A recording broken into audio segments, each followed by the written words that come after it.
দেখো এখানে 3টে স্কেল আছে আর এই একটা আপেল আছে। তোমার আজকে চ্যালেঞ্জ হচ্ছে এই 3টে স্কেলের ঠিক মিডিলে মাঝখানে এই আপেলটাকে তোমাকে ব্যালেন্স করতে হবে। এই চ্যালেঞ্জটা যদি তুমি আজকে করতে পারো তোমাকে আমি 100 টাকা দেবো। ঠিক আপেলটা যেন স্কেলে মাঝখানে থাকে। কেমন করো, পড়ে গেলে চলবে না, রাখো। কি হলো? স্কেলের মাঝখানে রাখতে হবে তোমার, পারলে তারপর 100 টাকা। ভালো করে দেখো। হ্যাঁ, এটা কি হলো?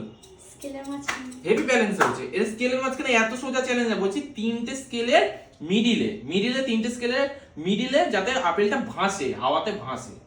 স্কেলে টাচ হয়ে থাকবে কিন্তু মিডিলে থাকবে। 3টে স্কেল নিয়ে তারপর তুমি একটা স্কেলের মিডিলে আপেলটা দিয়ে দিলে, তুমি ভাবছো তোমাকে আমি 100 টাকা দিয়ে দেবো? অত সোজা নয়।